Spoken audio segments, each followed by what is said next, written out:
The NBA Finals are all about adjustments, and this time it was the Nuggets' turn to adjust. After dropping their first home game since late March, they had to look themselves in the mirror, and coach Mike Malone called them out for their effort. And we got to see them turn it up a notch after that clunker of a defensive performance in game two. A lot of times we saw in game two was this lack of effort. Guys just not staying disciplined, losing track of their man, not getting to loose balls. And this time, even though taking an early punch from the Miami Heat, they welled the storm in that second quarter and went off on a run, and they took a lead that they would not relent. The Nuggets just looked utterly dominant, and this duo in Jamal Murray and Nikola Jokic is the first pair ever in the NBA Finals to put up a 30-point triple-double. It's one thing for Nikola Jokic to do it, who actually is the first guy in NBA history to have 30, 20, and 10 in the NBA Finals. Jamal Murray has been listed as a point guard, but he has a lot of two-guard mentality with the amount of shots that he takes. But still, he is an ample creator. From game 2 to game 3, two guys I wanted to see drastically improve were Michael Porter Jr. and KCP. Now, we didn't get improvement on the offensive end, but I think we still got to see better defensive efforts. And I'll take that for now because they were bailed out by Christian Braun, who was completely out of the rotation in the Western Conference Finals. Just like Gabe Vincent and Caleb Martin did for the Miami Heat, he stayed ready for his moment. Just that energy was the difference that blew the game open. So decided to pull out the troops, and they'll live to fight another day. And yeah, Miami loses home court advantage after fighting so hard to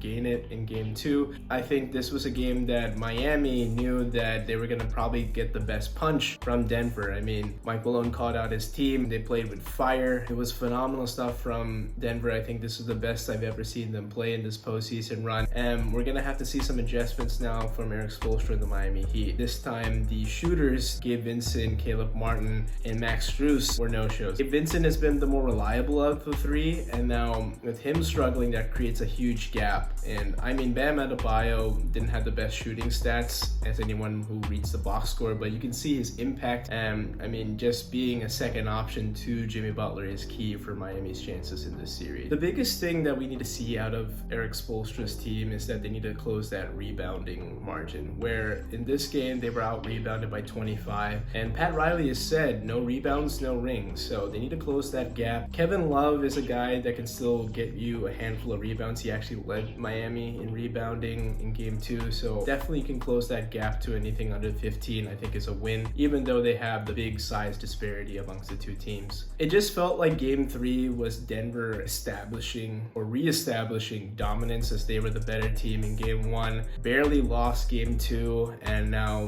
they were able to flex their muscles, impose their will just in terms of having intensity, effort. So it's up to Miami now to turn this series around, because game 4 is going to be very pivotal for this series. If they lose that, I don't see them going back to Denver and fishing out a game to send this to a game 6, and could end up wrapping up in 5. But if they win, we could get a longer series.